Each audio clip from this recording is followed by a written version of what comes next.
Welcome to the No More Late Fees podcast. I'm Danielle.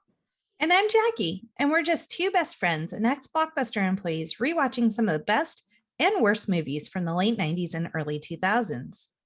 This week, we're kicking off Black History Month with a classic, The Best Man. And of course, we could not even attempt to do this movie without its number one fan, our friend and Patreon bestie, Shannon, and sometimes troll for me. She trolls me quite a bit. Hi, Shannon. Welcome to the show. Hello. I'm so excited to be here. This is the best movie that you guys have picked yet.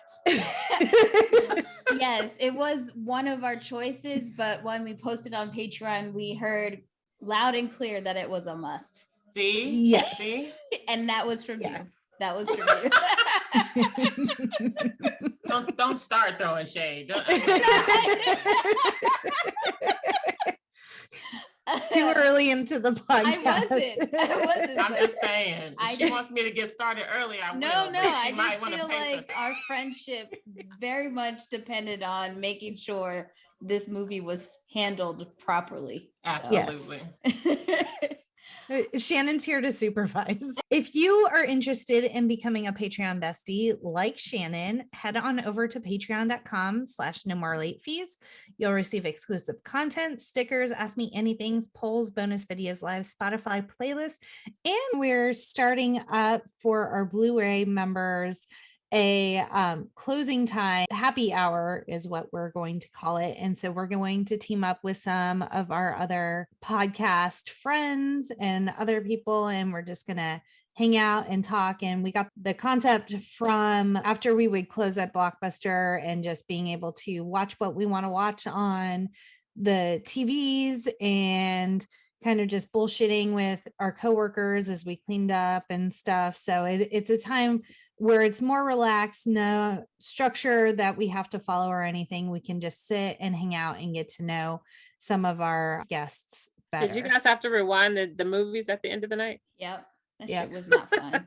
It was real annoying. It said, be kind and rewind you. Be kind, rewind. I remember that. Yeah. Tell us about the movie, Danielle. The Best Man is a 1999 American romantic comedy / drama about a group of college friends who come together for a wedding.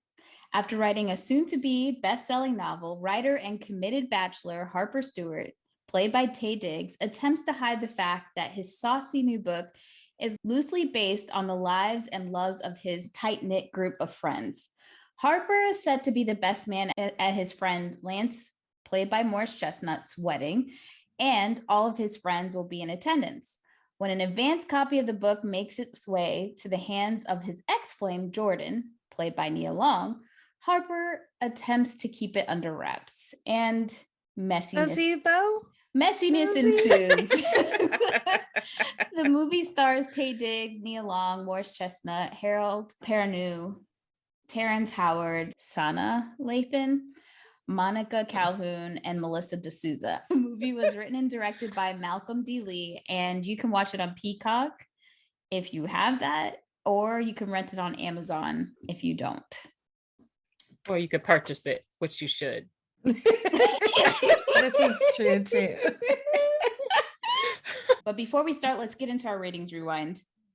So you know the drill. Before we get into the movie, we'll reveal the rating our Y2K versions of ourselves would give. Then at the end, we'll see if our current selves agree with our initial rating. Our scale consists of would buy it again. The best would play and repeat. 5-day rental. Would watch again. 2-day rental. Okay, but nothing to write home about. And same-day rental. Send that shit to New Jersey because it's trash. Yes. Hey ho! Sorry for all our New Jersey listeners. Sorry, Sonia. Doesn't Sonia live in New Jersey? Yeah, she does. And Andrew and all of our other friends. Sorry. All right, Shannon. Not that we are in suspense about this, but what was your Y2K rating? Would buy it again, would buy it 15 times. Definitely would buy it.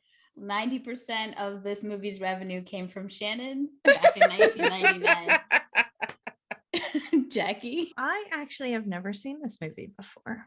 I That is a know, Black tragedy. America. I'm apologizing in advance. Yes, I am her Black friend, and I have done a disservice to my poor Jackie. You made me watch Woo, but did not make me watch The Best What? Man. What? Now I blame you, Danielle. Now I blame you. My bad. Jackie, you are excused. Thank you, Shannon. I appreciate it. I'm trying to right the wrongs in my life. I understand. I understand. Mine is a would buy it again. I do have it upstairs, so good. Okay, right? okay. Sure. So as we said, this movie came out in 99. It had a budget of $9 million and it made over $34 million worldwide. It was produced by Spike Lee's production company, 40 Acres and a Mule Filmworks. And when it was made for $9 million, it was considered a sleeper hit, which also means Black movie. And white studios did not believe it was going to do well. If you don't know who the director is, he's actually the cousin of Spike Lee. Hence why Spike Lee's production company, good old nepotism. But I'm not mad at it.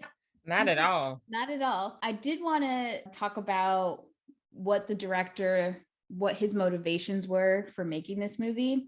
So I just pulled up a quote from an interview he did, and he said, "My movie was really an opportunity for me to see myself on screen, myself and people like me, real Black people, particularly educated Black people," he continued. "They're usually very, very stiff and devoid of their Blackness, spewing the King's English at all the time. And I'm like, that's not how educated Black people behave. And to tell a universal story about love and reunion and friendship and regret and requited love and meeting commitment, all those things are universal stories. My career goal has been to make these African-American movies, which is not a genre, by the way, that they have predominantly Black cast, to be mainstream, to be normalized, for people to say, hey, those characters are just like me, because guess what? They are." Amen. So I thought that was really important.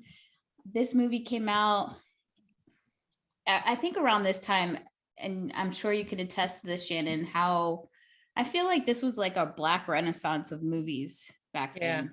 I think like The Wood came out a little bit before this. It did. Yeah, definitely. This was a time where we could actually see ourselves on the screens and we weren't, shooting somebody or being somebody's pimp or something like that. So it was great. Because in the early 90s, when these movies started coming out, we're just coming out of like all the gang movies. Boys in the Hood and Menace to Society, which was great. Classics. We're not hating on it. It just feels like in the Black movie, which is not a genre, but in Black movies, we're not allowed to have genres, really. We're not allowed to have a wide range. And so much of the pressure during that time especially is that if you're going to make this movie and it didn't do well, it hurts almost all the other Black movies that are able to come out after. So now that we've given you that introduction, let's get into the movie. You ready? I think it's a great segue into just celebrating the culture and what we're doing this month with celebrating Black movies and Black actors. Exactly. Which we did a mix because there are a ton of Black movies that we can do, but there are just some movies that are just our favorite because they have really great characters or they went outside of the box, which we've really enjoyed. So it's going to be fun this month. Yeah. I'm really looking forward to it. So let's get started. Usually I lead the plot storyline, but since I have never seen this movie, I did take notes. And my first note was 40 Acres and a Mule. So I immediately knew this was a Spike Lee joint. That's how far my education has brought me. Well, so the movie starts off, and so I really want to know if I'm right, but I have a feeling I am. So the movie, when it starts, you see Taye Diggs' character, Harper, coming out of a cab and going into it. Looks like a brownstone. And supposedly, and they zoom into the cab's license plate. So it like says it's Chicago. Illinois. Right. And I said, y'all a damn lie. That's a Brooklyn brownstone. I know You what think New York. so? I know what New York looks like. I almost like when I was taking notes, I was like, okay, so he's like walking up to a brownstone. He's obviously in New York. And then when he has to fly into LaGuardia, I'm like, bitch is already in New York. Why is he flying into LaGuardia? Yeah. And then I read the notes and it was like, he's in Chicago. I'm like, no, ma'am, he was not. That's a damn lie. But that's Let him okay. make it. If we gotta cut costs, I get it. We'll suspend reality for a few minutes. You tell us it's Chicago, we'll go ahead and believe you it's No Chicago. problemo. He had to have the Oprah connection. This is That's true. why. He needed the Oprah connection. Okay, that makes sense. Because when Harper comes into this brownstone, his house is kind of in disarray, and he's greeted by what we learn is his girlfriend Robin, who's played by Sanaa Lathan, and you could already start to see that he's very type A. Yes. Which is refreshing. I mean, I'm not gonna hate on it. A man who can clean, hell yeah, sign me up. Sign me up. So Robin then tells him thank you because apparently her stove's not working, so she is borrowing his, which already tells us that they're together, but they don't live together. Suspicious. Yeah. Maybe they're religious. You don't know. Please. That read shacking up all over it. But it's shacking up separately. They're religious enough to not live together, but they're gonna take all the rose petals. Fact. But that's in private, Jackie. That's the difference. Okay. Like religious people, you out in the public, you have to be. I know, but he forgives us. Moving on. So in this exchange, we learn that Robin is a caterer and she's making all of these things. And I would say Robin is almost the equivalent to the pixie dream girl, essentially. Mm-hmm. She's very calm, sweet. She gives no lip, she stays in her place. It's kind of ridiculous, but she does call him out in the bathtub though. A little bit, yes. But you could always tell that she's holding back. She's trying to get that ring. She's on the she's on the hunt. She's trying to get that ring. Bless the heart. She does. I think she calls him out a little bit. And then when he reacts, she's like, oh, my bad. Never mind. Yeah. So you're good. She's like, who was that? Yeah. Because she does say you never live enough for today. Like he's always looking forward to the future and like, oh, I've got this 20 city book deal and I have to be doing this, and this. And she's like, you just need to like be in the moment. Like we're in a fucking bath naked together. Like focus. Rub on these titas. But I think it also shows that they're a good balance because he's so high strung. And later down the line, when we meet some other characters, it helps us kind of figure out why maybe him and Robin work and maybe him and someone else or other people don't per se. So other people. So yes, she gets out of he doesn't get any that night because she says that she is enjoying their time. We learned that they've been together 2 years and this motherfucker's acting like her saying that she wants to be together that's a good amount of time. It is. You need to stop, player. You need to stop. So she gets out of the tub and he don't get any that night. And she does take him to the airport the next morning. She better than me. I think he was trying to get his life together, get his Oprah thing going, and then he was going to buy a bigger ring and propose. That's what it was. That's when you just upgrade. Like there's no sense in waiting. She's driving him to the airport and she's asking the right questions because when you meet any, whether you're the guy or the girl and you're meeting your partner's friend groups that you've never met before, it could be kind of daunting, especially when the only person you're going to know at that event is that your partner. So she's like, what am I getting into? I really am curious because she's read the book that her boyfriend has written and there's some questionable things and there's some people in there makes her wonder, like, who the hell are these people going to be? And how are they going to react to me? What am I walking into? And he tried to gaslight her in this scene. Why? He did try to gaslight her because, you know, she's trying to talk about their relationship. She's trying to, you know, she says she wants to be with him. And then as soon as she even slightly disagrees with him, he's like, oh, we've been through this. We've been together 2 years and ain't got no drama. So drama equals me speaking my opinion about. Yeah. And just questioning and making sure we're on the same page here. Right.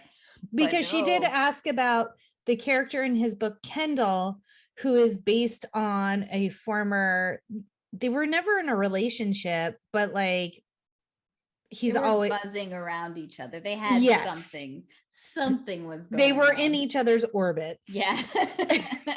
And so that happens.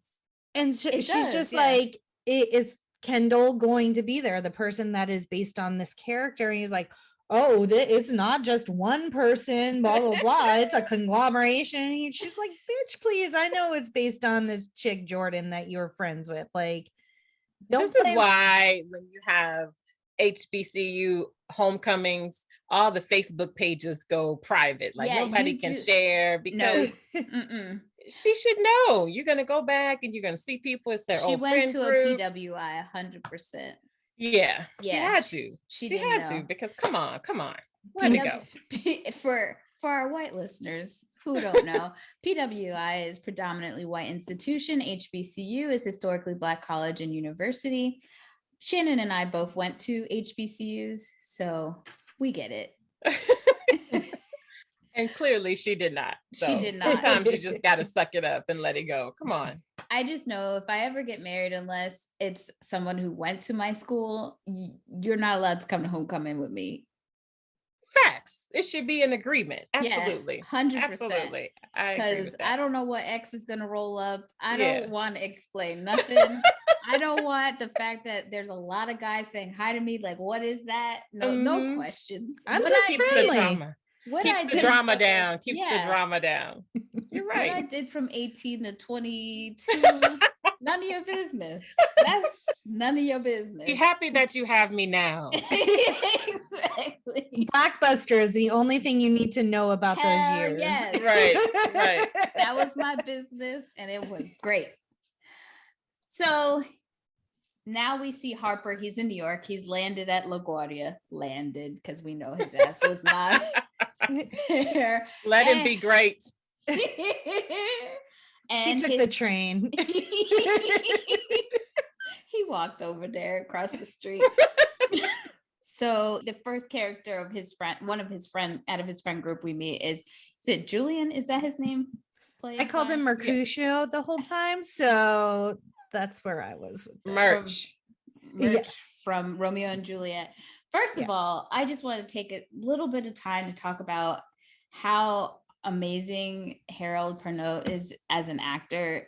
Every role that he plays, I believe he is that thing. Michael on Lost, 100%. I believe that he is. He was in jail in a wheelchair. Was in jail in a wheelchair. Absolutely. Was like, that man could walk. When I saw him again, I was shocked. He's on the show Claws, which is a very guilty pleasure for me to watch. I love it. It's so bad, but it's so good. It's so good. And he has, I think he's autistic on that show, and he plays it amazingly. I found out also that he was a dancer. He started off as a dancer in his career. He had a scholarship from Alvin Ailey, and then he got into acting. But he is, if you have not seen any of his movies or TV shows, you need to go do that immediately. Fix he's amazing. So good. You did a real deep dive on him. I like a lot of it I already knew about him because I just like him a lot. So we meet his friend Julian, but they call him Merch. Okay. Yeah. Oh, that's gonna be confusing. You're lucky I even remember one name. Now I gotta remember two. Don't worry, I got your back. So we learned pretty early on that he is a fun-loving friend, but he also can't hold water at all. Like not even a little bit. He starts snitching on himself real quick. Jackie put her head down. Is she that friend? No. Jackie. Oh, okay. No, when Shelby walks in and he's just like, baby, why? And I'm like, what the fuck is happening right now? Yes, we learned early. So what we learn about his character is he can't hold water. He is a lawyer. He's got to pass the bar, but he's got a passion for helping the kids. And so he has a job where he's helping some underprivileged children. He wants to save the world. But his friends keep on pushing him to get some money. Why not? But nobody's listening to the fact that he does not, he has found his passion. So they go from the airport and now they're going to BET Studios when it was still owned by Black people. And we meet Jordan, who essentially is the opposite side of the same coin as our boy. I just told Merch. No, the other one. Julie. Harper. Thank you. Oh, Jesus. You think she's the opposite of Harper? No, I think they're the same coin. I think they're the same. Okay. Yeah, Sorry. Yeah. Yeah. And just prior to this, we see a flashback where it's like they were studying and he puts on Stevie Wonder. The Stevie Wonder song. Oh. Yes. And they start dancing, and apparently he does his signature move, which is the forehead kiss. You know what? I fucking hate men that do that shit. Don't do that. Because my uncle does that. That's like an endearing, like a child's father kind of thing. So don't do that. Don't do that. I feel gross. Please don't do that. And so but in this the flashback soundtrack is bomb anyway. So. Yeah, good. It's really good. Also in that flashback, you see that they start making out and then they put the brakes on. Well, and that's kind of where their relationship was left. Yeah. Haven't you ever had really good chemistry with somebody and timing just never worked out, but you always had that flirtatious thing? I don't know.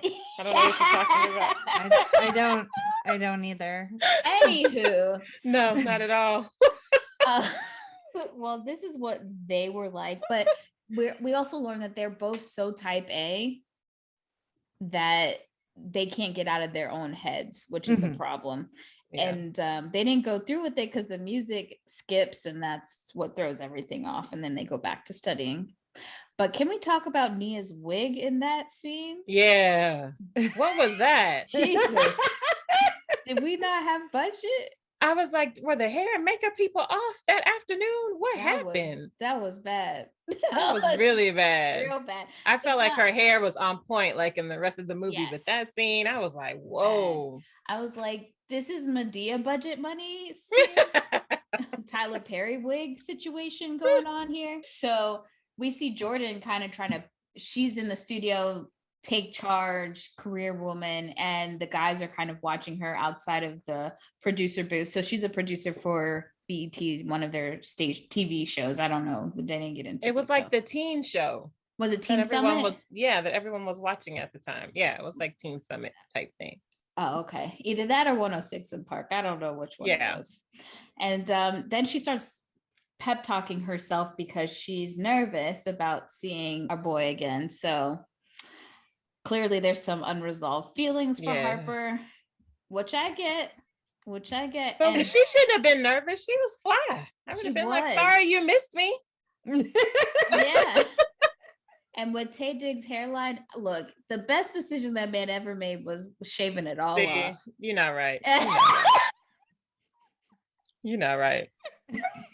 But am I wrong? He looked all right in this movie. But you're right. He probably should have shaved it a little bit sooner than what he did. Sorry. Yeah. Anywho. So she tries to brush it off like she's not all anticipating or whatever. But I think the great part about this is it gives us insight as to why is she so antsy about it. And then we find out that she has a copy of his book before anyone else does. And how did she get a copy? How is there a copy that everyone has managed to read? So she's in the industry, man. She probably called the PR people at the book. They've already printed the book. So she just got an advance copy. And because she is and then was like, read this bitch to like all of his friends. I'm surprised. I would have done the same thing. I've been like, girl, did you know Harper wrote this book? I'm surprised because they usually put like a clause on, you can't share this, you can't talk about it until it's been released, or especially if it's going to be part of Oprah's book club. Yeah. But I think it was their money. group. It was their group. Like I don't think they would say anything in their little group about the book. And their friend group. I don't know. Julian can't keep a fucking secret to save his life. But okay, so Julian didn't keep the secret, but if he had held his mouth shut for a little bit longer, Jordan's boss would have blown the cover on it anyways, because she talks about the book. Yeah. And that she's read it and whatever. So I don't know. I just feel like you wrote that shit. You put all that mess out there. He did not have a plan. Like, he didn't say, hey guys, I'm writing a book. It's very thinly veiled, but it's about us. Like, no heads up, no warning, not like thinking about the ramifications that like my friends are gonna fucking figure out that this shit is about. They'll be fine. Like, use a pseudonym or something. Like, he was really not good with the hiding of the clues. The planning was not there. He was like, I'm gonna just switch two names. He did have a plan, it just didn't work out. But I feel like they're all driven. They're all driven. They'll understand. They should be like, yeah, do it. Get yours. His plan was nobody's gonna read it until later. Right. So then who cares? What was gonna happen later though? Or no one's gonna notice. Like, I think that was his plan. No one's gonna notice that this is based on our lives. Everyone would have been happily married by then. It wouldn't have mattered. Oh Lord. So they pick up Jordan. We see that Jordan is just a career-driven woman. She a bad bitch, and I'm here for it. And then they go to a restaurant, and then we're introduced to the next character played by Terrence Howard, who I think, well, when I read some of the reviews, a lot of people were just saying that this was kind of like a breakout role for him. Mm-hmm. And I don't see it as being breakout. He was my favorite. I thought he was good, but I guess, I don't know. He was good at stirring up shit. That's for sure.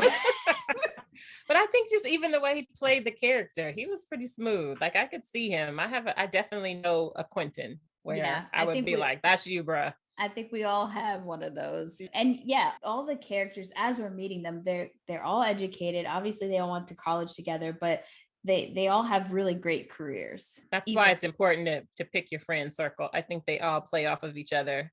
And they're all driven and they all push each other. Yeah. What's Terrence Howard's character's name? Quentin Q. Oh, did I just say that? Yeah. They all call him Q. Add that one to the list, Jackie. Just another forget. And Quentin is introduced as a charming motherfucker. I do want to say that when he plays that guitar upside down, that was pretty cool. I was thinking he could get it. I actually met Terrence Howard once on an Amtrak train. And he got it? Was that the ending of this story? No, he was it. He was with some sat behind us. Yeah.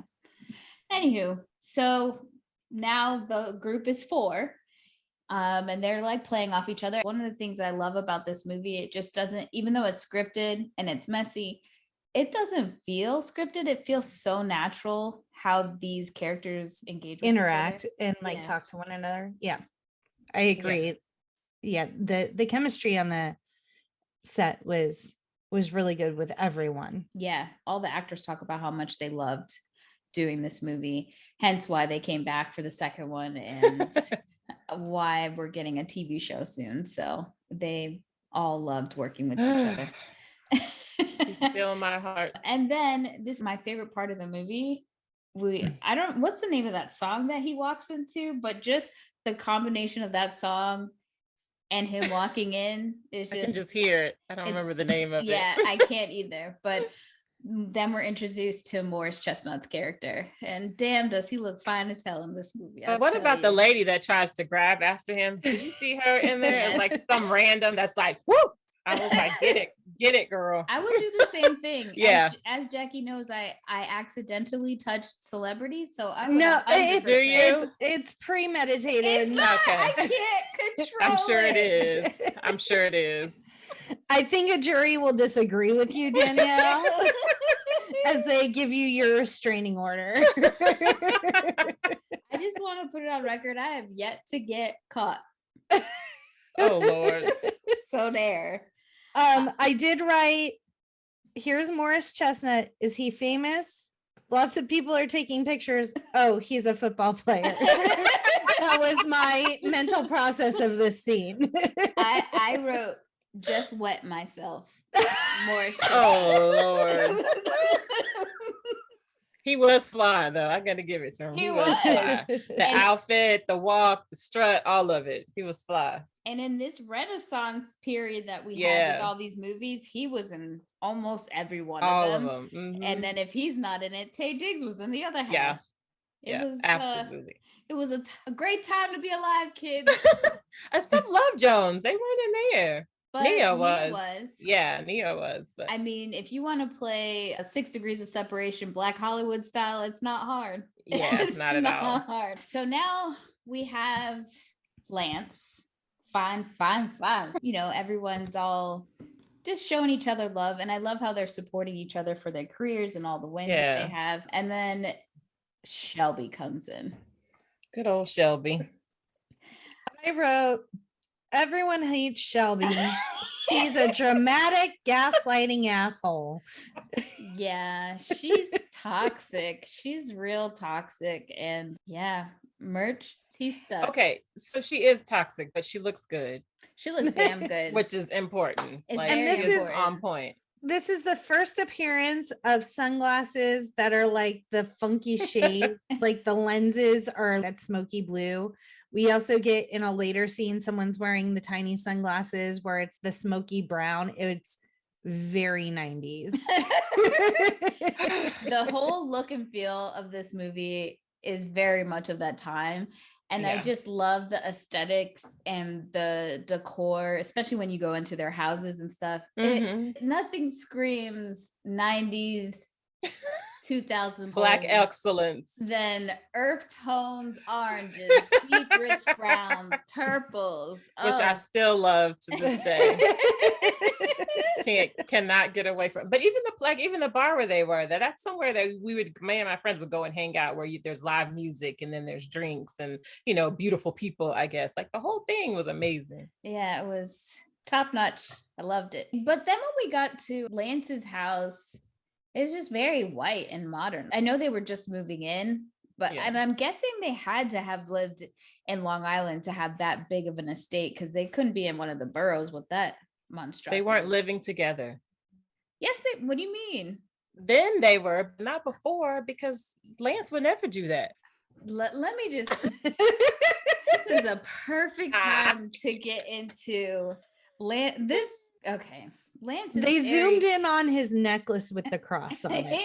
Lance is very Christian, and it's very much a characteristic, not just the Christian thing, but the mentality of a Black Christian man who does all these shitty things. But somehow there's a very hard line on certain things that are just, no, that's not Christian. But bitch, you are sleeping with everybody behind your girlfriend's back. Like, it's bad. It's real bad. But he confesses and repents. He's so bad. Yeah, his character needs some work. He's still young. He's still young. He needs Jesus, is what he needs. Well, he thinks he has him. Well, you know what? The Lord came down and gave him a big comeuppance in this movie. I'll tell you that. So it's at this point, Sheila's kind of drug merch out the bar. He got to go because she had to find a dress. She wants him to drive her to Bergdorf's And I'm just like, none of that that's the bougiest thing I've ever heard. But I don't shop in burgers. Why? Oh, I'm sorry, Shannon. My bad. But for a wedding, be quiet. But for a wedding like this, where else would you shop? I honestly do not know. So like I was saying, Shelby should probably have gone there. Now, did she need him to take her? No. No. But was Shelby in the friend group? Like I feel like I had that question too. Anywho, Shelby takes Julian Murch away. They go over to Lance and Mia's house, and then we see Mia, and she ascends from a long stairwell or a stairway. She just down the staircase, and it's just like, I'm just the perfect little angel ever. Soft voice, just. I felt like her hair was horrible throughout the whole movie too. Oh, it was bad. Bad. I'm like, she's so cute. And they like literally did zero with her hair. Yeah, nothing. They dressed her in white. Yeah. To make her, the virgin wife pretty much. And I don't know, now that we know the relationship between Mia and Harper, doesn't their interaction just not sit right with you? Yeah, it's kind of creepy after you figure out what happened. Yeah.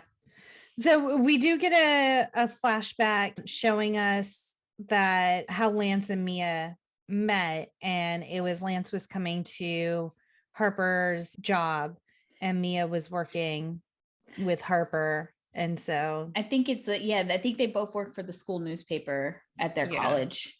Yeah. I feel like she was the one in the group with like the guys. I know we were talking about this, Danielle, that they would allow to put them in their place. I feel like Mia is the only one that they might take it from. Like Jordan, they're not. Shelby, they're not. But I feel like Mia, because she started off doing that with Lance, and I feel like she was upfront with Harper. I just feel like maybe she's the only female in this whole movie where they would be like, all right, Mia says, so let me have a seat.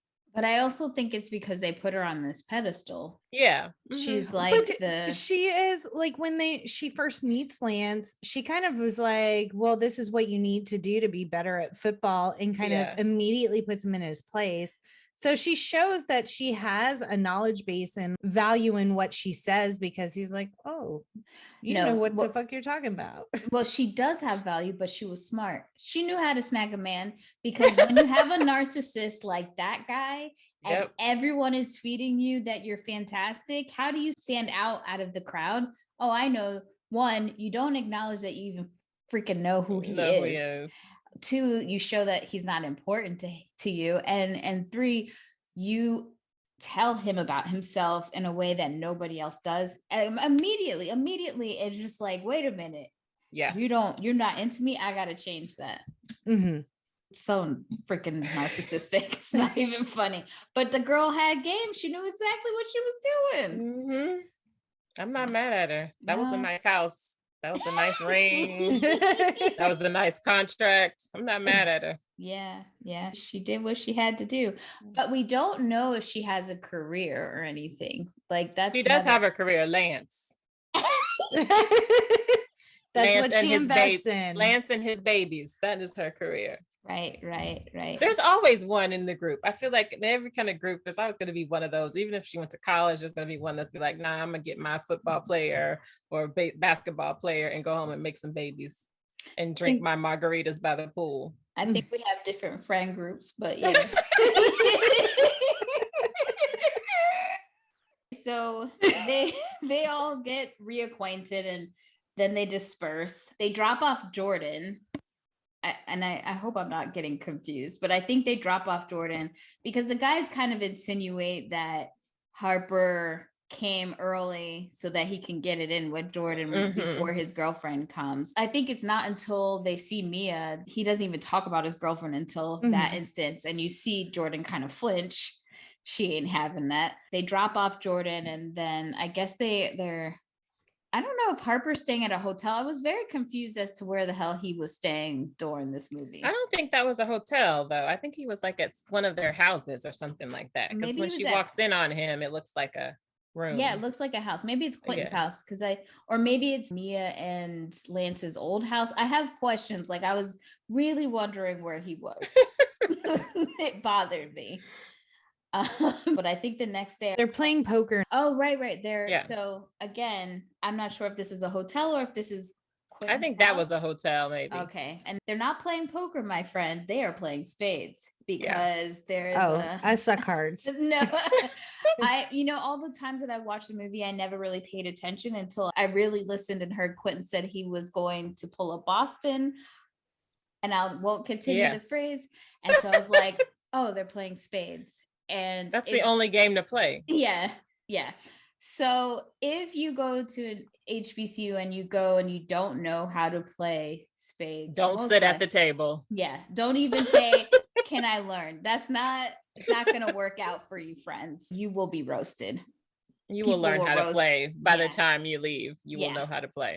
And that was where I learned. It was not something. My family's Jamaican, so they weren't playing spades. Oh, I was gonna say, what did y'all do at Christmas? Dominoes. It was. Oh, we did that too. We did that too. You just hear the slamming all Christmas Day. But I think my family does know how to play spades. It just wasn't something we did. It was dominoes. We definitely did. I think we probably started a few family feuds. Yeah, over a couple of spade games. Yeah. and don't renege because that's the worst. That's the worst thing you can do. Oh man, good times. Haven't played spades in a while. So the guys are playing, and I feel like this is the perfect example of every single one of them displaying their toxic traits. Oh, the whole scene was like, excuse me, your misogyny is showing. But they called each other out on it, though. I think they called each other out on their stuff, which was the good part of it. The only good part of it. Yeah. Maybe. Yeah. They did. So Lance says marriage is the key to it's how you fix promiscuity. I think I was thinking, oh, bless your heart. Bless your heart. What? So let me get this straight. You've been cheating on this girl since college. Y'all are probably in your late 20s. So you've been doing almost a solid decade. Almost. But now you think that all of a sudden flip a switch. This ceremony is going to change it. And she's only been with you the entire time. Right. That's the other crazy thing. Yeah. It is a sobering experience standing up there with all your family and making all these promises that you don't even know if you're going to be able to keep. I will give him that. But as far as it being able to flip some switch, I don't know. No. Yeah, that's a lot. Quentin is not a fan of monogamy, which you do you, Quentin, as long as you're safe. But I like that he doesn't even try to pretend that he's trying to have a relationship with these girls. He's, I mean, as long as he's being safe and it's consensual, live your life. Sure. But he calls Harper out on his, what did he say? Something like serial monogamous. Yeah. Yes. Which is true because, so I have a question. What's worse? Having a guy that you know is a Lothario who's most likely going to, hit it and quit it like Quentin, or someone like Harper who drags you along for 2 years and makes you think that you're in a committed relationship, but that it might lead to marriage. And then he realizes you're an actual human being and not some object and leaves you.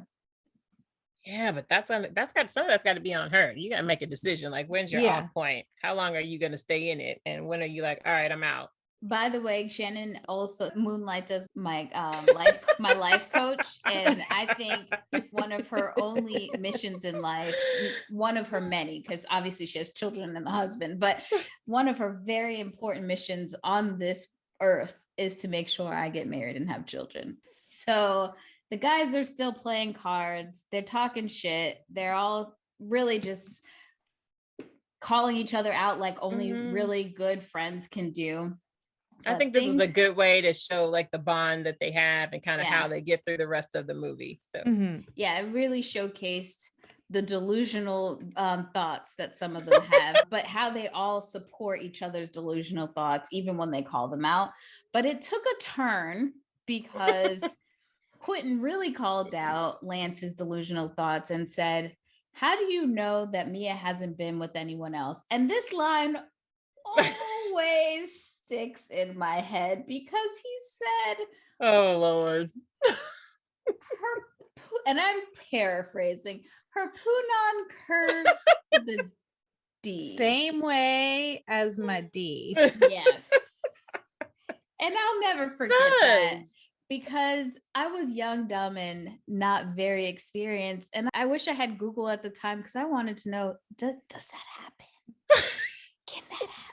Maybe it does. It's not like it's like a mold and the first penis that goes in, it's like, oh, this is the shape we must take. I was young and I didn't know, okay? And it wasn't something I could go ask my mom. Why? Because which also goes to the fact that they're talking about women and their pronoun like objects that they own. But Quentin calls them out on it and says, well, all the shit that you've done, you're thinking that she doesn't know or hasn't stepped out on you. Right. And man, oh man. So we learn in this scene that Lance cannot regulate his emotions and he uses his physical brawn to express his anger. And he's very easily triggered. Yes. Definitely needs some anger management up in there. But what I love about Quentin in this scene is that he doesn't even really flinch or look like he's scared. And the way that he looks at Lance, it's almost them trying to both be alphas kind of thing, and knowing that he's not going to back down. So Lance chills out. Yeah, Quentin's like, I wish you would. I'm here for it. I'm here for it today. Let's go. I kind of just want to see how that fight would end. Well, I mean, Lance would kill him, but I'm just saying, I feel like Quentin would put up a good fight. Yeah, he'd get a few licks in. Yeah. Sure. And then he would die. I'm just saying, he does play football. He is carrying people on his back on the football field, as they said. So. And we also find out in this scene that Quentin is not just some jack of all trades who can't, because we hear a few conversations, especially between him and Harper, where he was supposed to do like a photography job because he was in photography. Now he's playing the guitar. Like he's always kind of dabbling in something and he's really good at everything that he touches, but he's not really trying to commit, same as how he's not committing to a woman. And then we find out he's a hotel heir. And he's homeboy doesn't need to have a day job. For real. And his dad is trying to get him to take the job. That's why he can be Quentin, because he's got his daddy. Then in the next scene, it's the next day. Harper's getting ready for the day. He's standing there in his boxers with the and Jordan comes in. And he's talking to Robin on the phone. Yes. And she's like, okay, I'm going to be there, blah, blah, blah. I love you. And the bitch does not say I love you. No. But before even that happened, he's trying to control what she's going to wear. Pretty much saying, why don't you wear? I've never experienced a man trying to tell me what to wear. Yeah. But what about making a request? Like, I really like you in this dress. We're going to da-da-da, will you wear that? Requests are usually for inside things. How about intimate things? Because inside things means, to me, means you're shoving something somewhere. Hey, that could happen too. I'm just saying. So yeah, I just thought it was him being a control freak a little bit. Yeah, I'm sure. Yeah. And she was like, I know how to dress for a wedding. I wasn't sure from what she wore, but I know, right? Maybe I should take that back. Maybe he had a right to be concerned. He knew. He knew she didn't have style. He knew. She didn't have style or grace. She wasn't the nanny. So then, yes, Jordan walks to his bedroom door, and then she's just like, hey. That was like such an awkward exchange. And then he has a full ass towel and he just holds it folded on this hip as if that was gonna hide anything. He's like, you can see a little bit, but I can't give it all to you right now. I have to pretend I don't want you to see it. Right. Oh my God.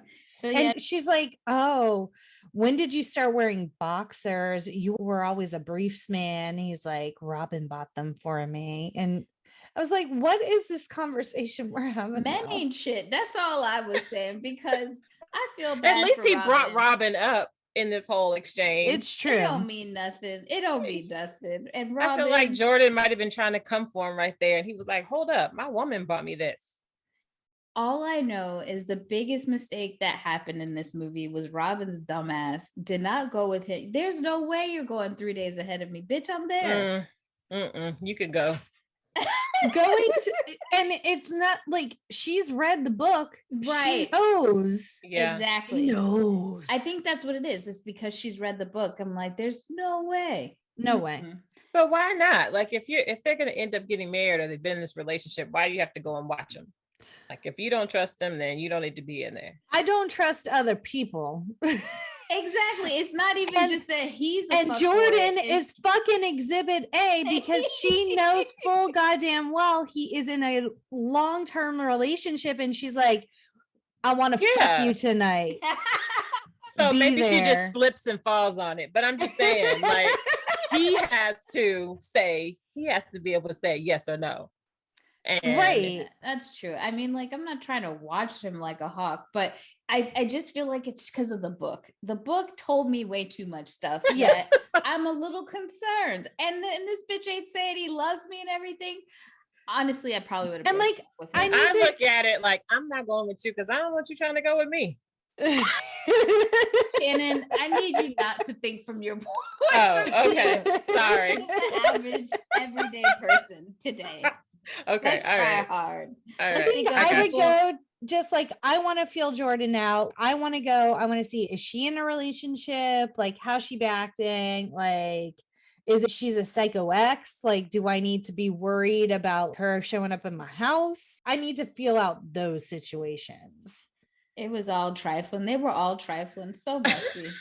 So messy. And so this is them going to buy the present, right? Right. Yeah. They Okay. go on a walk and they're walking around. Yeah. And you see her talking about, her career. And that's when they start comparing each other to being pretty much from the same cloth, pretty much. And yes, they do go shopping for, just like a man waiting to the day before the wedding. They go buy the present. They buy some china or whatever. And at this point, when they're shopping is when Jordan finally, somebody figures out what the hell is going on. She realizes, because the way she brings up Mia and he just goes into this trance, like he's remembering something, like he went into his spank bank to go think of something, if you know. But why wouldn't she tell her that? Like, I got the feeling that her and Jordan were like really good friends. Jordan and Mia were really good friends. You wouldn't even tell your best friend. Thank you for bringing this up. This is one of the many things that has always perplexed me about this movie. But the fact that this movie was written and directed by a man, I understand why it was like this. Because first of all, girl code on so many levels. Because absolutely, that those two were always around each other and lingering around each other. And I just feel like it was unrealistic the way that Jordan reacted, or the conversation between Jordan and Mia when she actually talks to Mia about the fact that her and Harper slept together was so unrealistic of how women would handle that situation, especially best friends. I'm your maid of honor, bitch. Yeah, exactly. There's That's what I'm thinking. way. Why didn't she know? But this movie, as much as I love this movie, it doesn't pass the Bechdel test, and that's what pretty much the basic of things where if you're having two women talking, if they talk about anything other than the men in the storyline, and they don't, which sucks. Yeah, that's true. But again, written by a man. So am I surprised? And this entire movie is a romantic movie from the lens of a man. Yep. Which is fine. It's fine. It's fine. And she volunteers that she hasn't had sex in 6 months and good sex in even longer. I'm like, just keep that to yourself. Like, don't be telling Harper, who is in a long-term relationship. Y'all aren't cool like that. But I think they always had that kind of weird, almost brother and sister like relationship, but also we want to sleep together. It's the D in the glass case. Yes. That's so always. You're the cool girl. You're the cool friend. But I know at some point, if I really said, let's do this, you would have sex with me. You would cheat on your girlfriend. And so what happens is that she calls that out pretty much. She smashes the glass. She goes for the penis in case of emergency. So the next scene is the Bible scene. Yeah. Oh, yeah. So wait, no, but I think they go back to the house and Jordan sees Lance reading the book and she just leaves and she's out. And then they start talking and it's the Bible scene where he's like asking for forgiveness for all of his indiscretions. Yeah, we get a flashback college again, and Mia has found out, probably for the millionth time, that Lance has fucked around with some girls. And he comes in with his do-rag and on his knees ready to pray. And Harper's very uncomfortable. So Lance is very Christian. And I would say that Harper is probably atheist. Yeah. Did they say that Nia knows? Yeah, I think she found out that about this one. I know towards the end they always say that she heard the rumors or whatever, but I didn't know it was this particular one where they were like she found out. I don't know. It doesn't matter. Maybe I filled in the holes because I just didn't understand why he was freaking out, because I knew she was mad at him. Yeah. So I think she's trying to get Harper to pray with him for his indiscretion. I was like, I don't know what's happening in this scene here. I think Harper was like, not a fucking again. So now we're at the suit fitting, which was beautiful just by itself. Sorry, Jackie. I'm sorry. No, you're good. What was the brand name of those suits? Hugo Boss, right? I pay attention to brands. I was testing Shannon because I knew she was gonna know. I absolutely did. And they looked fantastic. They did look really good in those tuxes. Definitely would like to see it off of some of them as well. And Quinn is being judged. I can't remember for what. Not having a job. Oh, yes. So I think Harper very much plays a role of that. Is very familiar of Quentin's father. And that's why he rebels a little bit more. And probably why he wants to show him that your shit stinks too kind of situation. Yeah. Quentin needs therapy 100%. They all do.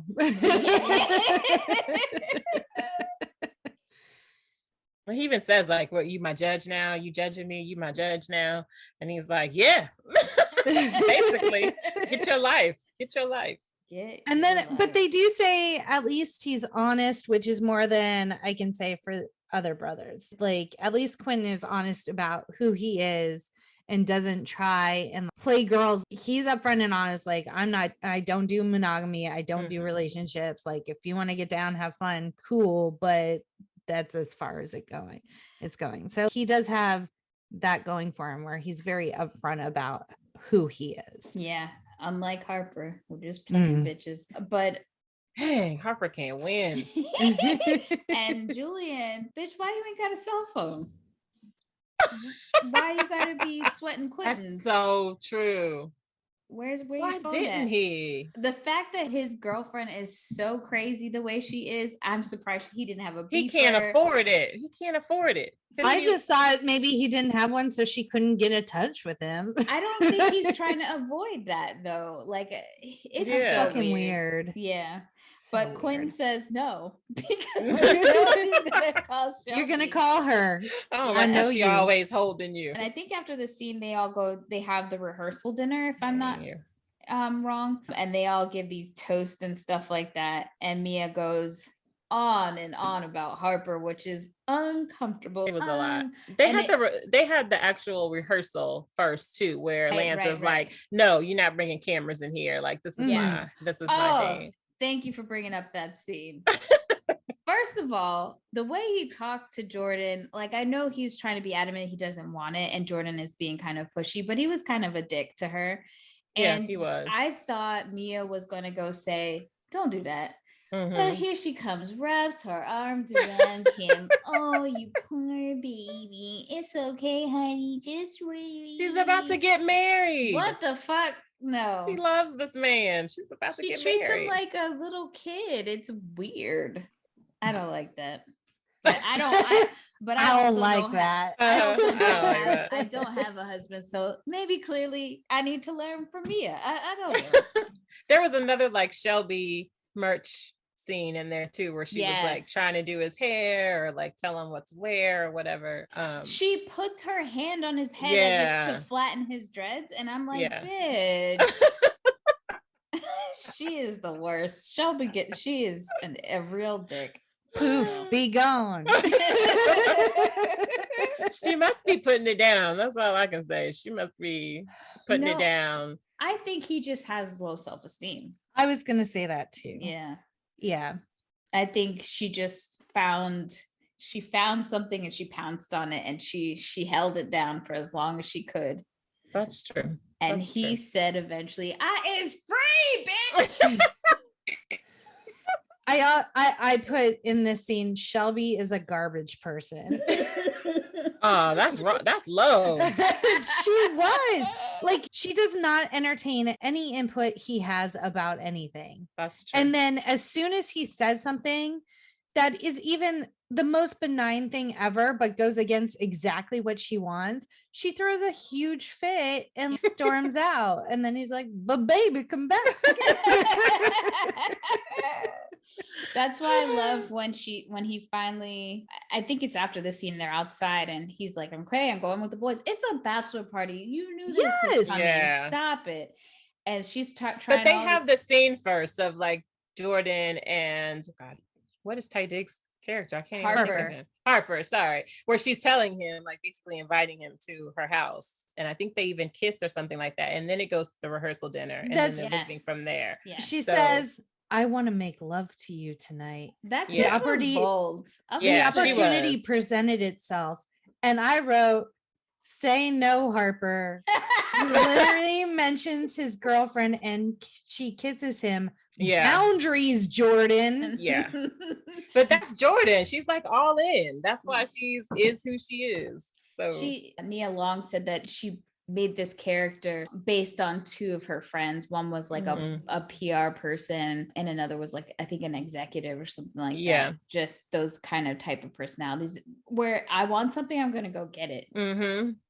She definitely did. But I was like, that's a lot. You're doing too much. Very much. And then they go outside and we have this scene again with Shelby and Julian having their after the rehearsal dinner, because we meet Uncle Skeeter too at the rehearsal dinner. We all have an uncle, somebody like that at a function, a wedding, who is just old, a bachelor, and trying to get it on with the young girls. I've had those encounters myself at a wedding with the Uncle Skeeters of the family. So also, I think Harper was about to tell Lance, like this was another time where he was about to try to tell Lance at the rehearsal dinner in the bathroom, right? Okay, question. Okay, so he locks the door to have a very important conversation, but Lance locks the door. Harper's just washing his hands. At first, I thought he was at a urinal, and then they're like, "Those are dirty hands, sir," but they were at the sink. Are you sure? I think they were at the urinal. No, they were at the sink. They were Harper at the sink was washing his hands. Because Harper turns around and leans up against it. But if you look to the left, there are payphones in the bathroom. Yeah. And I hear those.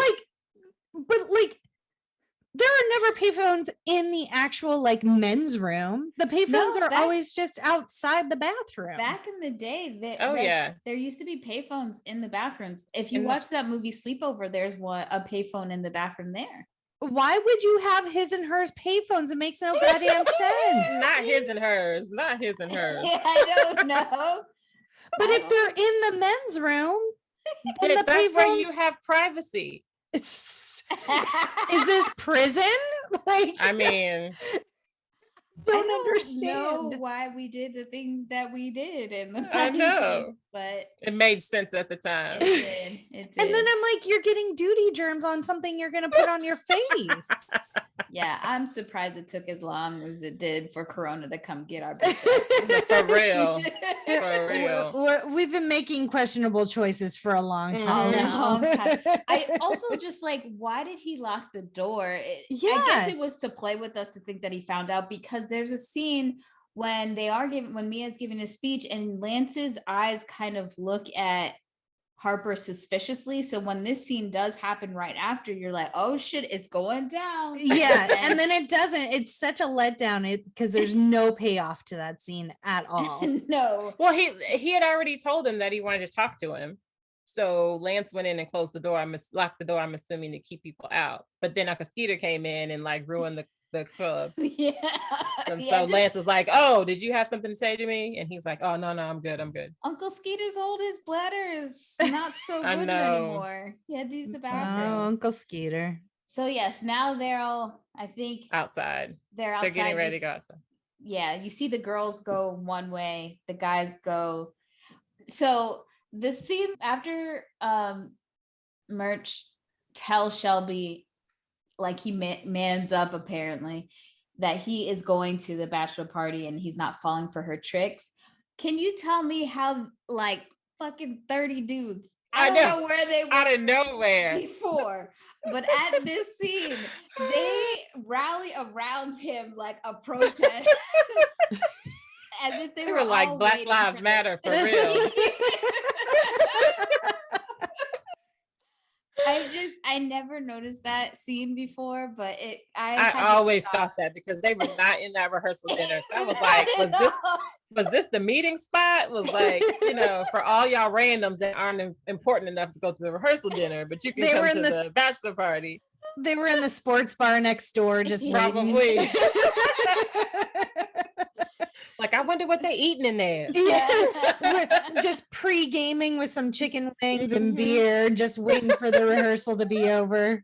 So we go to the hotel, and earlier we hear Quentin say that his dad has given them the penthouse for the night for the party. And so it is a very nice little suite. And there's a shit ton of dudes coming in.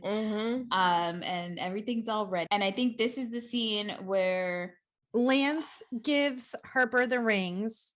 Right. And he sees the book in Lance's suitcase and he's like, I gotta snatch that. And Lance, at this point in time, Lance puts his suitcases on the bed. And I wrote that in my book because that is disgusting. No bags on the bed. Christine's rules. Yeah. What? Yeah. 100%. No suitcases on the bag? No suitcases on the bed ever. You just roll that shit in all over the city, in the freaking airport, and it's got bed bugs and doo-doo shit, and you're gonna go put it on your bed? I mean, don't you use the luggage rack anyway? Did that have to be a rule? You need to put it on the luggage rack, but if you don't have one, you better bend over and get on that floor. Or put it on the dresser. But why are we putting dirty ass bags on the bed? So I have two things. One, we bought a luggage rack to put in our fancy new guest room for Danielle. Oh, so that's so nice. We'll have one for you to use.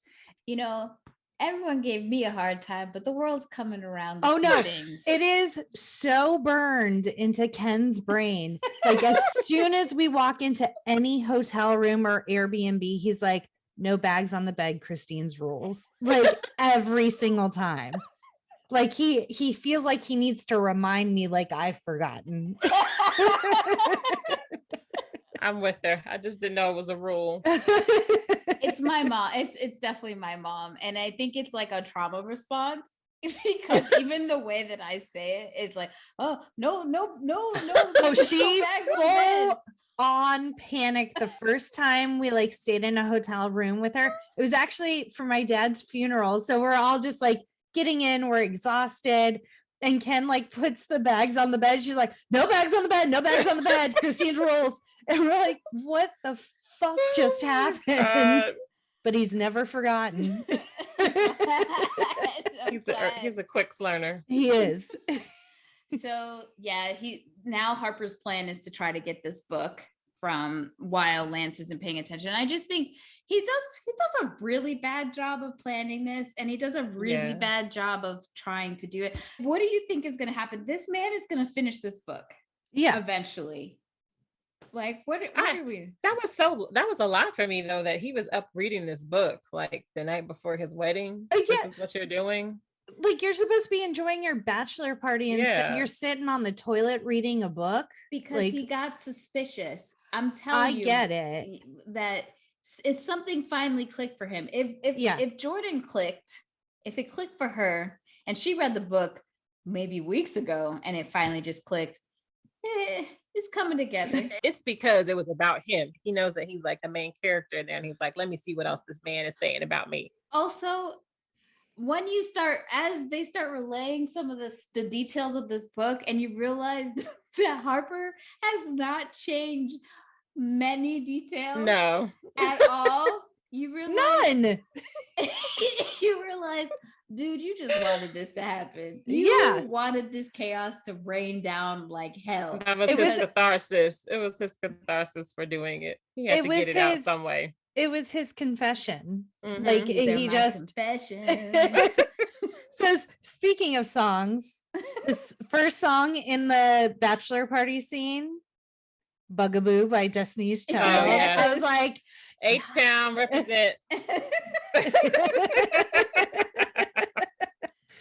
And then all of a sudden, like, Murch gets it in his head that he has to talk to Shelby. Like, he's having remorse for some reason. It's so weird. Like, he finally got his cojones, and then 2 minutes later, he's like, baby, please, baby, please, on the phone.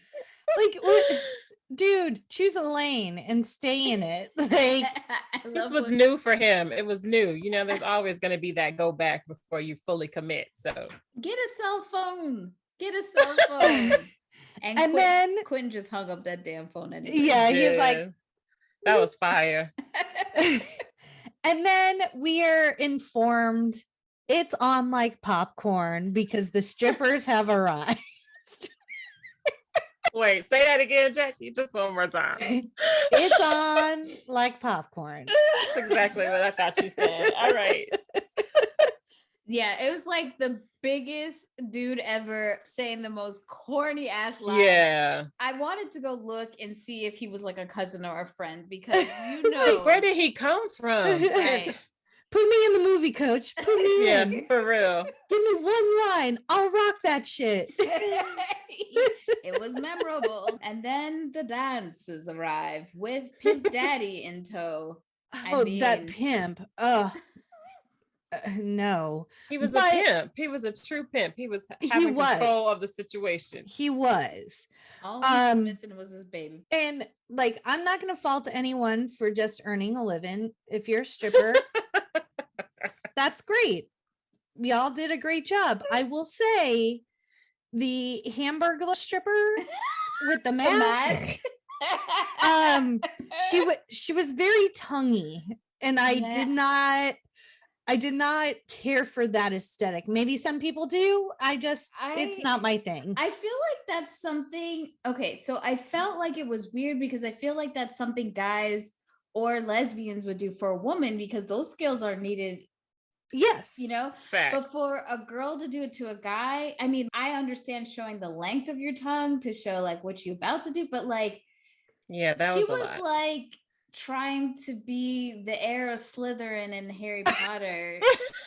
It was. You always bring it back to Harry Potter, don't you?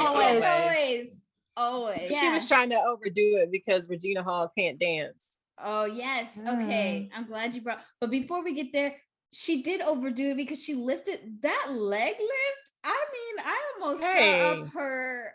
I thought I was gonna see birth canal. You know what I'm saying? Those girls are flexible. That's all I'm gonna say. I'm not faulting any of them. The way those girls can climb up that pole, all the upper body strength. I mean, it was a lot. It's a lot.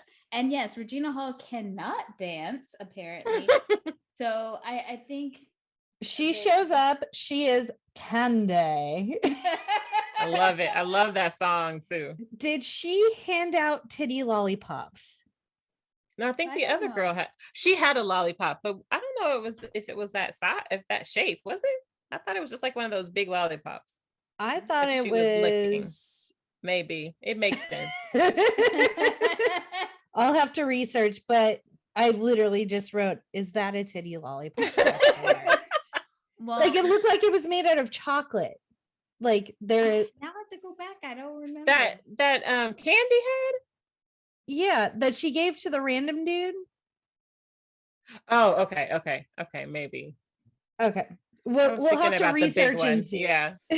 So they introduce her, telling her that she's gonna come on because she's the special stripper. I do I like. mean, like, look at this face. She looks How beautiful. gorgeous is she? She is. Ugh. She is pretty. And this is her debut movie. I know. I can't imagine. She was like, "Dad, Mom, finally in a." And she can't dance either. So she Like said, I heard that she had to get like dance lessons or something from strippers. I have a quote from her audition about her Oh, boy. audition. She says, Okay. I couldn't dance. Her audition during a Q&A. Oh, no, sorry. She couldn't dance. And one of the girls in my acting class, she was a stripper. She said, you don't have to do anything. You just have to turn around and slap your ass. They won't know. I don't know if her friend knew she was doing a black movie because this didn't make any sense to me that she would take this advice. So she actually did go to the audition and try that shit. And then they were like, do you know anything else? And she said, yes, grabbed her coat and left. Did she? I believe so. That's crazy. She should have just taken a couple dance. Well, no. Well, she the probably dance lessons can be dangerous.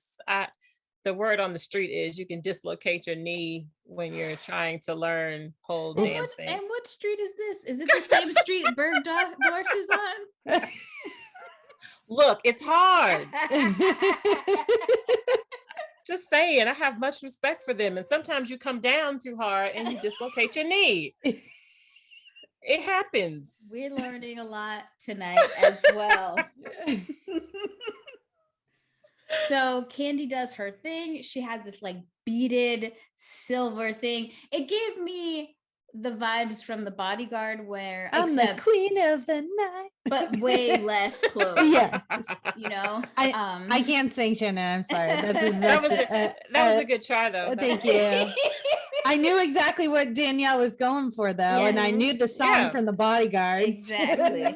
She had that whole thing going on, and then she grinded on. I think Lance at that point had left the room, so he wasn't watching this. She ended up going to go grind all over Julian merch, and he very much enjoyed that. The whole Jackie, you just made the look that merch made. When he goes, do you love me?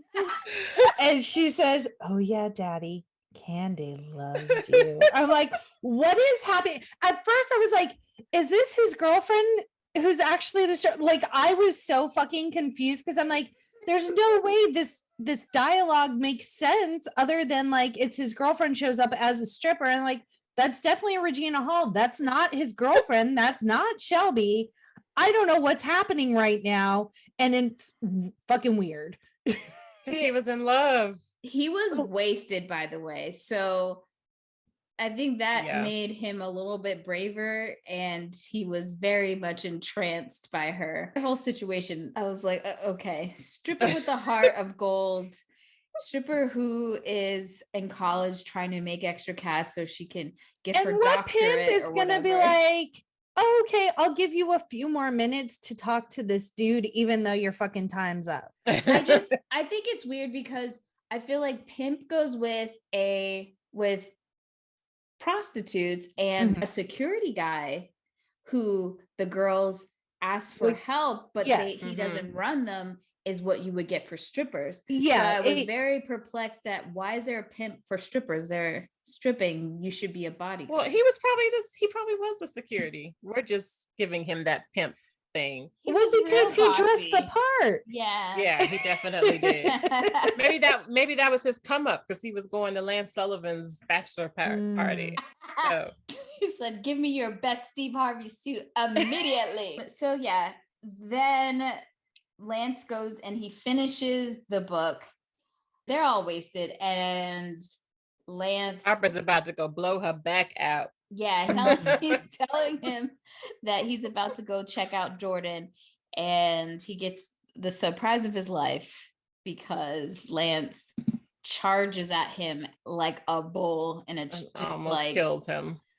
But there was a clip when they were fighting. Well, it wasn't really much of a fight. It was just him getting his ass whooped. Exactly. Where you could see it's a stunt double because it doesn't look like Taye Diggs at all anymore. Yeah. Which was smart on Taye Diggs' part. I wouldn't have been hanging over that thing either. No. Well, it's the part in the bedroom before they even go outside that like where he like goes ramming into him. I was like, oh shit. I'm glad Quentin was just like cool, calm, and collected. You're tearing up my dad shit. No problema. Not a problem. That's what you thought about? Yes. Like somebody's about to die and you're like, is the suite gonna be clean? I knew that nobody was gonna kill anybody. Oh Lord. So they're outside.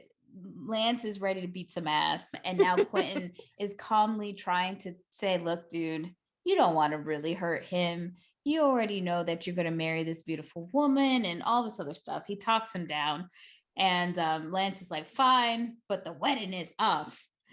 So ridiculous. So fucking dramatic. It's so nuts. And then Harper takes his dumbass off. At this point, just downstairs talking smack to his new lady. And he's quoting poetry. Yes. to the stripper. But she's on it too. She's like, Audre Lorde, who I love.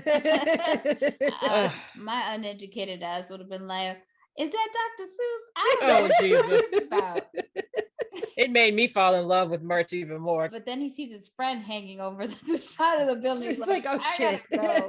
Don't you leave. I'm gonna take you to get some pancakes. We'll be right back. While her pimp bodyguard is screaming about IHOP. And so Harper then takes his dumbass self to go see Jordan. And Jordan looks damn good in her little lingerie outfit. Yeah, she did. Yeah. She did. Yeah. With all of her smells. Did she spray Lysol on herself? What was that? No, I don't think it was Lysol. It was like it was some kind of room spray. Yeah, an aerosol can. It was an air freshener. And I was like, Jordan, that's not a good look or smell. She was nervous. She got confused. But I heard that smack was real. Yes. I've heard him talk about that a lot. It wasn't scripted. So she was having a hard time with the shooting that scene. And apparently because there was like a lot of tension within the scene, but she felt like it kind of needed to be built out in a way or something else was missing. So when she does do that slap, it was not scripted. And Taye Diggs really reacted. Yeah. That was so real. And he was really mad. He said he wished that she would at least warned him. But after watching the scene, he said, okay. She went back to all her ancestors and all those girls that Lance had slept with and all that and brought that back up across his face. Well, he was like a real asshole to her, blaming her that the reason that the repercussions of him putting his P in someone else's V was her fault somehow because she gave the book out. Bitch, you not only did the act, you wrote about it, and now you're mad at me. Yeah, you don't blame me for your skeletons, mister. The book is literally set to come out like in a few weeks. You're going on a 20-city tour. Did you think it was going to stay a secret? And he said everything was going okay. It wasn't supposed to come out till after they got married, so it would have been fine. What? Yeah, it would have been. They would have been. No, they couldn't even go on a honeymoon because he had to play, right? They were like in playoff season or something. Yeah. Yeah, maybe he should have thought that out a little better. It was piss poor planning. And he didn't say that he slept with the character that I guess is supposed to be Mia. He claims that he didn't, but Lance knew. Yeah. Like in the flashback that were shown, it's like they end up just cuddling all night. There was no penetration. just a tip. I don't know. The way her face was looking in those flashbacks, something was penetrating something. She put some on him good.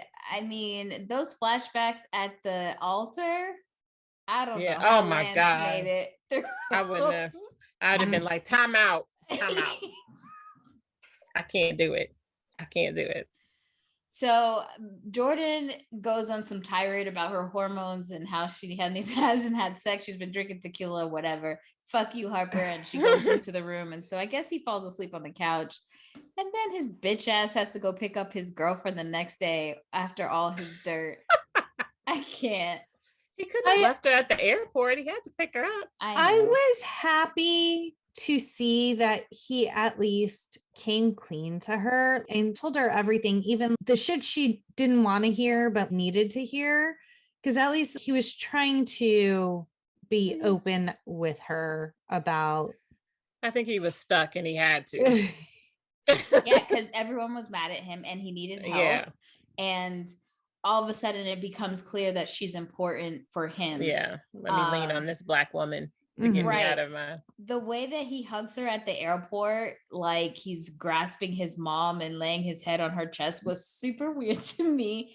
Why was that so weird? I don't know, because it makes me feel like you're treating me like I'm your mother and I have to help you clean up this mess. It's because of the situation that he was hugging her for, or the fact that he was hugging her like that? No, it's the situation and how just like he fucked up so bad and he reverted to being a child. And that's the feeling that I got in that situation. And a man child, as they all are. Yes. Yes. And I was just like not attracted to that in any way. I was like, this is not cute. Stop. I don't know why I would have gotten right back on that motherfucking plane. You did what? Would you? You didn't say you loved me. You gaslit me right before. You've been playing all these games. We've been together for 2 years. We don't live together. And then you come out here, you write a fucking book, and you talk about the bitch that you didn't have. You talk about the bitch you did have, which means it is still top of mind and you had to get it out. And then you went over to this bitch's house to go sleep with her. But the only reason you didn't sleep with her was because you got knocked the fuck out. Like, I don't. Yeah, I'm getting back on the motherfucking plane. I love how she says you compromised yourself. Like that is a perfect way to describe his actions. Is like fucked yourself in every single relationship you've had. She said like yourself, Lance and Mia, like wedding, like she does go in on him. Yeah, which he needed. He needed that. But I think that's when she finally is like, okay, I'll come with you. She does make a mention of like, I see what's been holding you back from me all this time. Yeah, she said she wants to go see. She wants to go see. But she's about to leave him and he goes, just him saying, I need you is what gets her to turn back. I needed a lot more. Oh, you need me? I need a 2-carat solitaire. Right. But they've been together for 2 years. She probably thinks that they're going to get married, and to have this man that you're in love with then turn around and say, I need you. Like, I think that would be hard to walk away from. Especially if he's never said that before. Yeah, like and he's that's crying. What she's been looking it's his for. best friend's wedding and he's crying and he's like, I need you. I think that would be difficult to walk away from. I'm going to be alone forever. Jesus Christ. Yeah, you are. I can't. And then we're outside the church. A moment for Julian's hair at the wedding. Like it was nice. Oh, it was gorgeous. He had it French braided at the top and then like loose at the bottom. It was beautiful how they did his hair. And I was so here for it. And I'm glad Shelby didn't try to. That might have been. And Julian's talking to Shelby. And it's funny because like she's standing on a higher step. So she's looking down at him and lecturing him stuff. And she says, you're succumbing to testosterone peer pressure. I'm like, that's not even a fucking thing. And then Candace shows up and he's like, oh, by the way, we're through. And this is Candace. She's my date. No, he doesn't even say, he introduces her. I do think what he did here was super messy. Not just, okay, yes, you might be pissed with the situation you're in but give a proper breakup and don't bring candy into your mess. I didn't like that. And don't do it at a wedding. I do like how she's like, who's that Pop-Tart?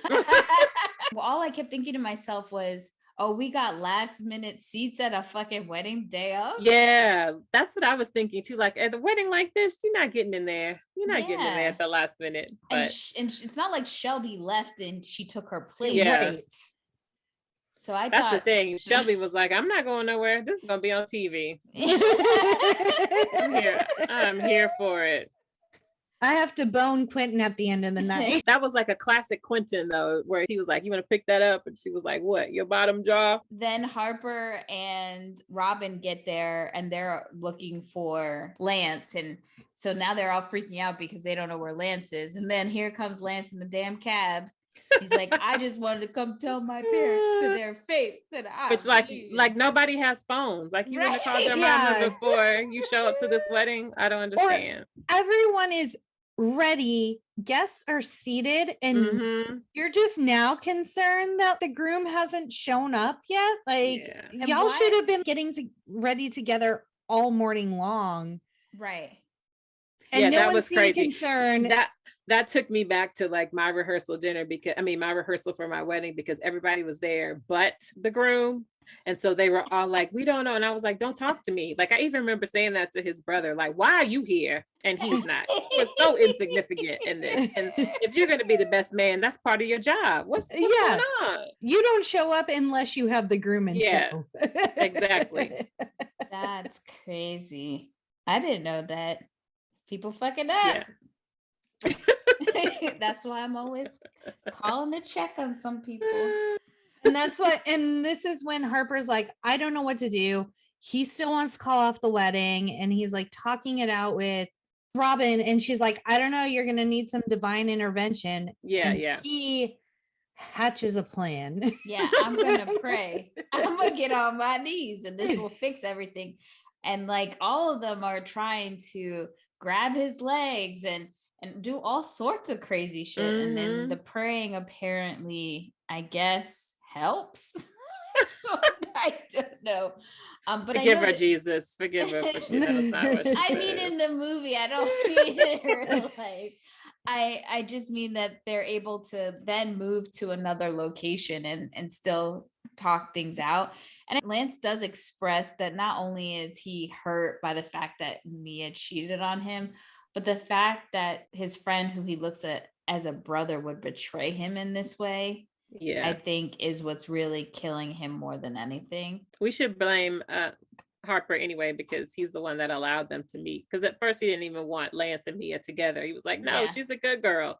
But apparently he let it happen. The amount of times they say good girl, and I remember this feeling in college because guys would project some of this shit towards us, like putting you in these boxes that you either it's like you can't be more than one thing, which was very annoying. So yeah, they so are we gonna talk about the Jordan and Robin when they meet each other? So here we have another opportunity for all the women, one of the rare times where the women are all together without men to talk to each other. I think we only get 2 scenes in this movie where women are alone talking to each other. And Robin comes in and Nia is freaking out, wedding stuff. She has no idea what's going on. And so she introduces herself and they get to know each other. And then here comes Jordan. And I love when Robin calls her Kendall. Yeah. Which is the character's name. But the acting level in this scene is top level. And just the way that these women act with their facial expressions and their eyes without having to say the full extent of language that that needed to be said, probably. That was the best scene. That was classic. Definitely was really good, especially when Robin calls out Jordan for pretty much doing shady shit with her boyfriend. Yeah. She had to get her digs in there. And pretty much Robin stops Jordan from even divulging that there's anything wrong with the groom. And yeah, he knows she doesn't want to ruin this woman's wedding day. Because Mia has jitters as it is. And so she's like, we don't need to add to this. Like, we just need to calm her down and get her down the aisle. And why would you do that? Like, why would you say something like that anyway? That's crazy. Yeah, Jordan doesn't know how to do these things. No. So I'm not surprised. But they get down the aisle, everything's going well, but we see Lance crying, and I think his fiance thinks that he's just so happy that he's crying, but he's literally seeing her get fucked. I thought that was genius. I'm just gonna have to say that was genius. And he is pushing through. Yeah. And I think people watching this movie, a lot of the discourse or questions that have happened, especially with men, would you in Lance's position be able to forgive maybe not Harper, but at least Mia? Didn't Morris Chestnut say no? Yeah, Morris Chestnut said he doesn't think he could do it. Yeah, I don't think most men could. No, I thought that was probably the most unrealistic thing about this movie. As much as he was a hoe bag himself, I don't think he could get over himself, especially as narcissistic as he's shown himself to be, to actually forgive her. And on the day of the wedding, so he didn't even have time to process it. It's just like, well, maybe that's a way he was showing his love for Mia, that he was going to marry his queen anyway. He did say marriage was going to fix everything. Yeah. Fix it, Jesus. Get me to the altar. Sure. He probably knew he deserved it too. So yeah. And I'm wondering if, like, as he's envisioning that, he's pulling from his indiscretions as well. Yeah. Is like visualizing something he has done in the past. Yeah. And just putting Mia in that situation. Because how could he even go to Mia beyond the fact that it's Harper? Okay, I get that. But how could you even go to Mia and be like, I can't believe you did this? Right? And she would be like, to your 3,786 times. Right. The audacity of this man. I'm just waiting for these side children to come out, because they're out there. They're out there. That's fair. He was probably smart enough to use protection. So we get through the wedding, we get to the reception. You kind of get a glimpse of where everyone is. Murch is with his new chick Candy at the table, and you see Shelby drinking the whole bottle of champagne by herself. Poor child.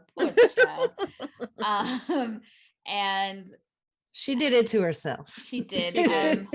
And then we get a best man speech from Harper, and this gave me vibes of My Best Friend's wedding, because there's another person in a wedding party trying to sabotage the fucking wedding, the whole movie.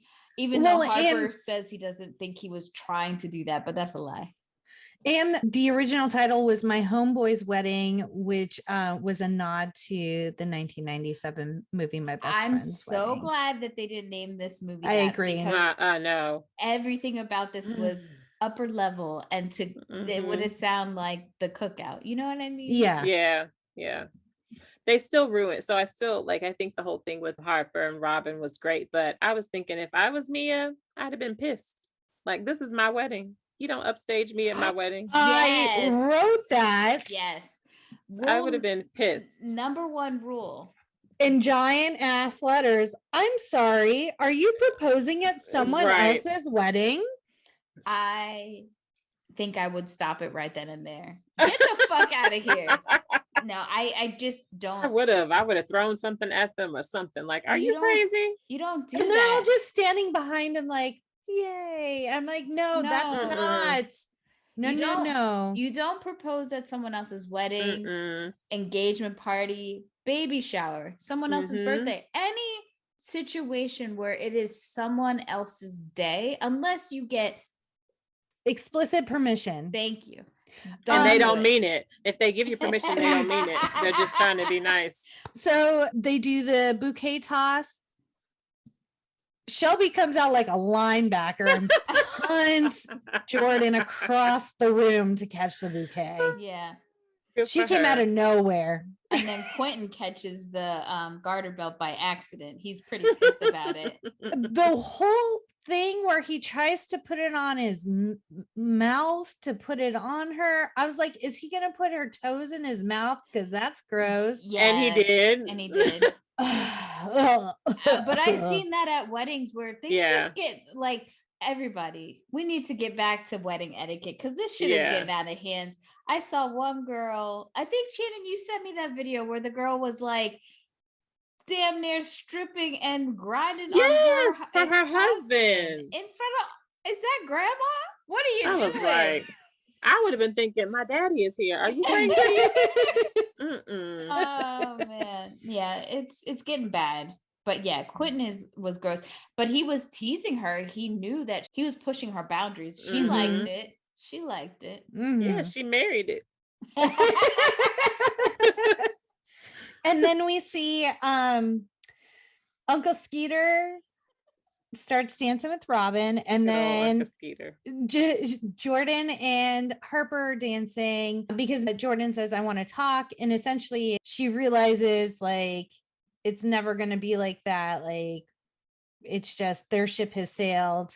And so they kind of she has a conversation where she's like, I just want you to be happy. And it seems like you're happy with Robin. And but she shouldn't have danced with him for that conversation. She should have pulled him somewhere else. Because at that point, Robin should have been like, look here. Now you're doing too much. Luck if you buck, bitch. Yeah. Get the fuck off of my man.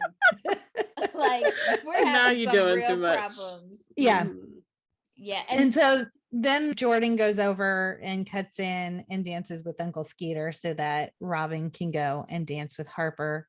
And then this is when he proposes. With no fucking ring. Mm-mm. Nah, not cool with it. Not cool with it. He had a prayer. That's all he had. Robin taught this man how to treat her. Yep, absolutely. So after this is the standard. You can propose to me with no ring. You can expect me to stay after you almost cheat on me. You can write books about ex-lovers and think I'm fine with it. You keep on doing shit and I'm just going to take it. And I got a line from Miss Robin. She says some crazy shit. This is from the book of Struggle Love. And this is what Robin says. Not Struggle Love. Yes. I may not be perfect, but I'm strong. Bitch, what? She is strong. I don't need this shit. Like, but she's referencing that she can take his bullshit. I can't. Just make it stop. Oh, Jackie, we're never gonna go to her wedding. I know. Never. And then when he proposes, he uses her lines against her. He says, don't live for today, live in the moment, at least for a little while, and then proposes. Jesus. It was sweet. Bye. Well, it was sweet for a man who wrote the movie. Yeah. And then at the end, the music starts. I'm not good with music. So I wrote the electric slide because that's what the melody sounded like. I'm like, wait, it was Candy this again. was not the electric slide. So I literally scratched out the electric slide and then they started doing the electric slide. I'm like, they fucking alley-oop me. It's not the song, it's still the dance. But that's what happens at Black weddings. It doesn't have to be the electric slide. Yeah. Let me just say, at what point in this movie were you bored? Never. It was messy fun.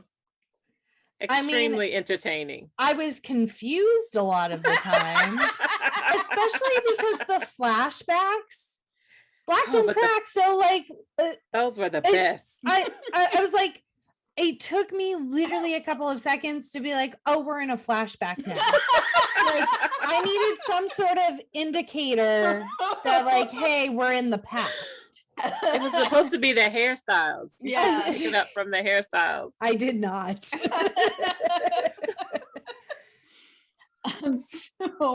that, my friends, is the best man. All right, now let's get to the ratings. Shannon.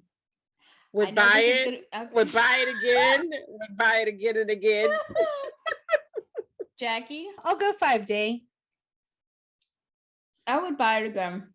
It was very important for the culture and it's just a classic. And I do love to watch it and I do love to talk shit about it. So I see every single one of my friends in this movie. I could pick out that group. And it was good to see like educated Black people on the screen that weren't shooting up somebody or just got out of jail. So I thought this was an excellent representation. And we're still, everybody's going to have their issues, but I think it was relatable because this could be anybody. It didn't necessarily have to be Black characters. No, it's just, messiness from your college friends, and who doesn't get that? Yeah. And also messiness at a wedding. Always. So let's see what little factoids we missed. There was like a competition at this point because another Black movie got greenlit that had a similar it wasn't very similar, but it was surrounded by a wedding and there were flashbacks, and that was The Wood that came out it came out in 99. So good. If you haven't seen it, highly recommend. And so they were, but it did Omar end up Epps looked phenomenal in that movie. It did. And Taye Diggs was in it as well. And it came out a few months before this movie, and it made about $25 million on a $6 million budget. So, I think it was a hit. Yeah. Just based on box office, like budget versus what the movies made, the studios are so fucking short-sighted and like, hey, you're tapping into an audience that wants movies like this. And you're so fucking in denial that we can have educated Black actors and characters on the screen. And you've convinced everyone you're around it's not going to work, even though the money is showing you it fucking works. Yeah. And the Best Man holiday movie, that movie made $70 million. Wow. Yeah. So it's just people were waiting to see it. And that's the thing, like there's people with money, there's some educated Black people with money who will go and see this stuff. White people will go and see. I mean, I think it's like universal. It doesn't have to be, just because there's Black characters in there, it's a Black movie and no one will go see it. That's crazy. And it's also like, you want to see yourself on screen. You want to see characters that represent you, and for people to just be like, oh, no one's going to go see it. People will fucking go see it.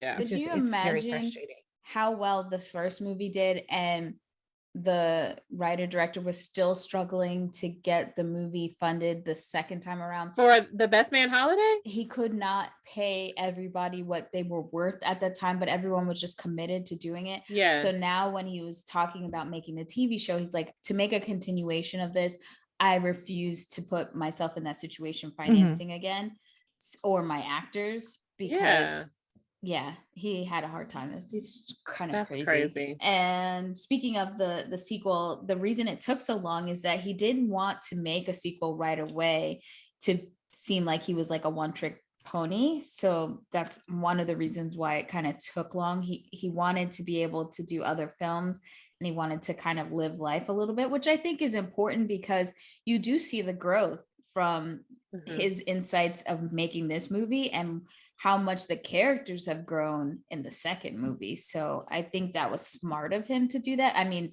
the fact that we had to wait this long is a little much. Yeah, that was a bit much. I did expect Lance and Mia to have the house full of kids, though. Yeah.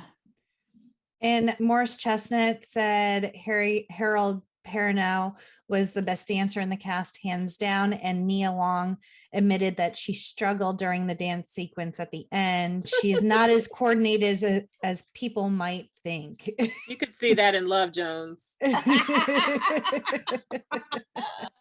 That was horrible in that scene when they were supposed to be swinging out. She was horrible. Well, you heard it here first, people. The myth that all Black people can dance is a myth at that. It is a myth. So we have Sanaa Lathan, Regina Hall, and Monica Calhoun. After this movie, all went on to do Love and Basketball in 2000. And then Regina Hall, like best friends in real life. They are besties. And we talked about The Wood. Taye Diggs was in that, and Sanaa Lathan was in that with him as well as Brown Sugar. That came out in 2002. They have really great chemistry, the two of them. So, and Morris Chestnut and Regina Hall starred in the movie The Bow Breaks. Did I say that right? When the bow breaks. Wow, my God. Yeah. I'm a Floridian, y'all. Get off my ass. And then in 2017, both Taye Diggs and Nia Long were recurring roles on Empire, which came out on Fox, that starred Terrence Howard. I don't know if they crossed over when they were on the show. Remember when Empire was something? That was a good time for a second. Yeah. Yeah, just like Power. I never got on to Power. Nia Long and Morris Chestnut were in Boys in the Hood. Yeah. The best. It's not the Jeopardy. It was the best because I had a flashback to that scene on the in the workout room on the bench with Morris Chestnut. I remember being like, "Oh my God, I'm gonna marry him." God, he's so sexy. He still looks so damn good. Mm-hmm. Anywho, Shannon, thank you for hopping on. And it was last minute. We appreciate you. We appreciate your patronage. If I said that wrong, please don't leave us. We love your sugar mama status. I'll try to hang on for a little while longer. Yeah. Well, if you had some thoughts about The Best Man, or you have questions, or you just want to give us a shout out, you can hit us up on our social handles at No More Late Fees on Instagram, Facebook, TikTok, Twitter, or YouTube. Or hit us up at our quick drop. That's our voicemail box, 909-601-NMLF. Again, 909-601-6653. Please leave us feedback, suggest future movies, what you liked or disliked, give us corrections, leave your Blockbuster or video store stories, give us your favorite moments from the podcast. Shayla, you're supposed to call in, so remember to do that. And then you can be featured on a future episode. And if you think more people should listen to this show, because they should, leave us a 5-star review on Apple. It helps us a lot to get pushed out to new potential listeners. And it makes us feel good. I live off of compliments. So thank you. And also Spotify started a rating system too. So rate us there as well. And stay tuned for next week as we celebrate Valentine's Day with Hitch. And a special guest, we'll have Trevor Norris, aka Carpool Trev, joining us on the show. I'm really excited because he cracks me up on TikTok. And thank you again to Shannon, who rushed home and hopped right on to join us for The Best Man. And as always, be kind and rewind. And our other podcasters out there, if you're thinking about starting a podcast, currently have a podcast, we highly recommend the program Descript, DESCRIPT. It is an editing program that you upload your audio/video to. It transcribes it, and you can edit the audio and video as you would a Word document.